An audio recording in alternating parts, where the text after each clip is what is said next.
Hello everyone. আজি আমি discuss কৰিম আসাম পুলিচ সাৰ্ভিস পেপাৰৰ কাৰণে যোনটো এক্সাম প্যাটাৰ্ন আৰু সিলেকশন প্ৰসেস।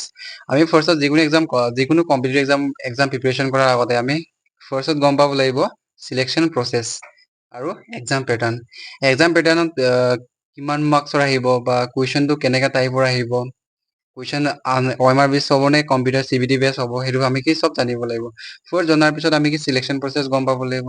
সিলেকশন প্ৰসেস গম পোৱাৰ পিছত সিলেকশন প্ৰসেস মানে কি সিলেকশন প্ৰসেস গম পোৱাৰ পিছত আমি গম পাব লাগিব যে সিলেবাছত আমাক মেইনলি কি সুধিব, মেথছৰ টপিকৰ পৰা কোনবিলাক লেসন আহিব বা জিকে সেকশনৰ পৰা আমি কোনবিলাক পঢ়িব লাগিব, সো আমি ফাৰ্স্টত মানে কি ডিটেইলছত গম পাব লাগিব। ডিটেইলছত গম পোৱাৰ পিছত আমি কি যিকোনো এক্সামৰ কাৰণে কি প্ৰিপাৰেচন আৰম্ভ কৰোঁ। আজিৰ ভিডিঅ আমি ডিসকাস কৰিম এক্সাম প্যাটাৰ্ন আৰু সিলেকশন প্ৰসেস। ফাৰ্স্টত এক্সাম প্যাটাৰ্ন বুলি যদি ক'ব গ'লে আমি ৰিটেন এক্সামিনেশ্যন হয় আসাম পুলিচ সাব ইন্সপেক্টৰৰ কাৰণে যোনটো ৰিটেন এক্সামিনেশ্যন হয় যোনটো OMR বেছত হয়। নেক্সট যদি টোটাল কুৱেশ্যন 100 মাৰ্কছৰ আহে, মানে 100টা কুৱেশ্যন আহে, মানে টোটাল কুৱেশ্যনটো কি হয় 100টা কুৱেশ্যন আহে।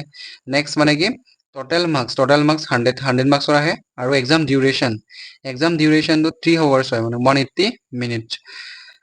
আৰু নেগেটিভ মাৰ্কিংটো কি হয় 0.5 মাৰ্কছ মানে কি ডিডাক্ট কৰে, মানে 0.5 মাৰ্কছ মানে কি কাটে। যদি এটা কুৱেশ্যন ৰং হলে 0.5 মাৰ্কছ কি কৰে ডিডাক্ট কৰে। সেই ডিডাক্টটো কৰিব যোনটো আপোনাৰ আনসাৰ কাৰেক্ট হৈ গ'ল, এই কাৰেক্ট হোৱাৰ পৰা মানে কি কৰে 0.5 মাৰ্কছ মানে কি ডিডাক্ট কৰি দিয়ে যদি আপোনাৰ এটা কুৱেশ্যন ৰং কৰি দিয়ে। এতিয়া মেইনলি সবৰে মানে কি কনফিউজন থাকে, মানে কি মিডিয়ামটো মানে কি আসামিছত আহিব নে ইংলিছত আহিব নে, সেইটো কনফিউজন থাকে। মেইনলি সেইটো মিডিয়ামটো কি হয় আসামিছতো আহিব, ইংলিছতো আহিব, বড়ো, বেংগলী এই লেংগুৱেজত মানে কি আহিব।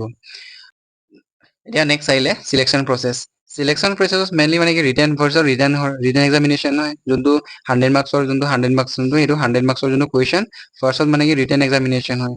ৰিটেন হোৱাৰ পিছত যদি আপুনি ৰিটেনত যদি কোৱালিফাই কৰে, যদি ৰিটেনত আপোনাৰ মানে কি কোৱালিফাই হৈ যায়, তেতিয়া মানে কি কৰিব দিয়ে PST যোনটো physical standard test. Physical standard টেষ্টত মেইনলি মানে কি আপোনাৰ যোনটো হাইটটো মেজাৰমেণ্ট কৰিব আৰু ৱেট মেজাৰমেণ্ট কৰিব, আৰু লগতে কি যোনটো বুকু সেইটো কি মেজাৰমেণ্ট কৰিব। আৰু যোনটো PET physical efficiency test, physical এফিচিয়েঞ্চিত মেইনলি কি কৰে ৰানিং কৰিব দিয়ে আপোনাক, আৰু লগতে মানে কি লং জাম্প কৰিব দিয়ে আৰু হাই জাম্প কৰিব দিয়ে। আৰু লাষ্টত আহিলে সেইটো সব কোৱালিফাই কৰাৰ পিছত সেইটো যোনটো PST PET সেইটো কোৱালিফাই কৰাৰ পিছতে আপোনাক মানে কি ইণ্টাৰভিউ যদি আপোনাৰ এই মাৰ্কছৰ ওপৰত বেচিছত মানে কি কৰিব আপোনাক বাইবাৰ কাৰণে মাতিব, যোনটো ইণ্টাৰভিউ হয়। তাৰপিছত গোটেই মাৰ্কছটো মানে কি ওভাৰঅল মাৰ্কছটো মানে কাউণ্ট কৰাৰ পিছত এটা কাট অফ বনে, সেই কাট অফৰ পৰা আপোনাৰ মানে কি সিলেকশন হয়। সো আজিৰ ভিডিঅ'ত সেইটোকে ডিসকাস কৰিলো।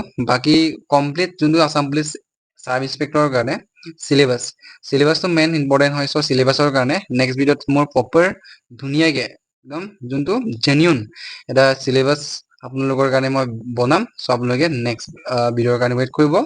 সো যদি ইনফৰ্মেটিভ লাগে দেন আপোনালোকে চেনেলটো নিশ্চয় সাবস্ক্ৰাইব কৰি থব।